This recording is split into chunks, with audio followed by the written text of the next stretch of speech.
കാസർഗോഡ് പൈവള്ളികയിൽ 15-കാരിയെയും അയൽവാസിയെയും യുവാവിനെയും മരിച്ച നിലയിൽ കണ്ടെത്തിയ സംഭവത്തിൽ പോലീസിന് വീഴ്ചയുണ്ടായോ എന്ന് പരിശോധിക്കണം എന്ന് ഹൈക്കോടതി. സ്ത്രീകളോ പെൺകുട്ടികളോ കാണാതായെന്ന പരാതി കിട്ടിയാൽ ഉടൻ പോലീസ് നടപടിയെടുക്കണമെന്നും കോടതി നിർദ്ദേശം നൽകി. പോലീസിനെ രൂക്ഷമായി വിമർശിച്ച കോടതി മരണത്തെപ്പറ്റി സംശയമുണ്ടായിരുന്നതിന് കാരണം എന്താണെന്ന് ചോദിച്ചു. പോലീസ് കേസ് ഡയറി ഹൈക്കോടതിയിൽ ഹാജരാക്കി.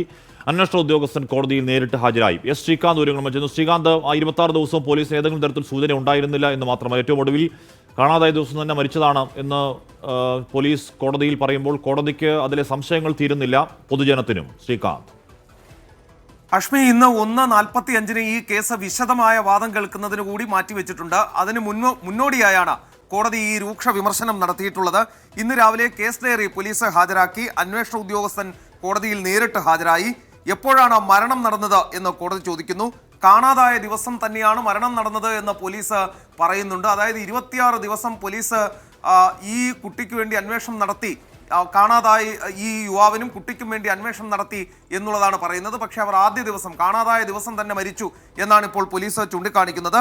കൃത്യവിലോപം പോലീസിൽ നിന്നും ഉണ്ടായോ എന്ന് പരിശോധിക്കുമെന്ന് കോടതി ചൂണ്ടിക്കാട്ടുന്നു. സ്ത്രീകളോ പെൺകുട്ടികളോ കാണാതായെന്ന പരാതി ലഭിച്ചാൽ ഉടൻ നടപടിയെടുക്കണം. പെൺകുട്ടിയുടെ മൊബൈൽ ഫോണിൽ പലതവണ വിളിച്ചു എന്നാണല്ലോ നിങ്ങൾ പറയുന്നത്. അതിൻ്റെ ലൊക്കേഷൻ കണ്ടുപിടിക്കാൻ എന്തായിരുന്നു ഇത്ര ബുദ്ധിമുട്ട് എന്നും കോടതി ചോദിക്കുന്നു. 15 വയസ്സായ കുട്ടിയാണ്, പോക്സോ കേസായി പരിഗണിക്കണമായിരുന്നു. ഒളിച്ചോടിപ്പോയി എന്ന വാദം അംഗീകരിക്കാനാകില്ല. മൃതദേഹത്തിന്റെ പരിസരത്ത് പോലീസ് നായ എത്തിയിട്ടുണ്ട്. എന്നിട്ടും സാന്നിധ്യം സംശയിക്കാതിരുന്നത് എന്താണ് എന്നും കോടതി ചോദിക്കുന്നു. പല ചോദ്യങ്ങളുണ്ട് കോടതി മുന്നോട്ട് വെച്ചത്. ഇതൊക്കെ തന്നെ എടുത്ത് 1:45 കൃത്യമായ വിശകലനം ഉണ്ടാകും എന്ന് തന്നെയാണ് പ്രതീക്ഷിക്കുന്നത്.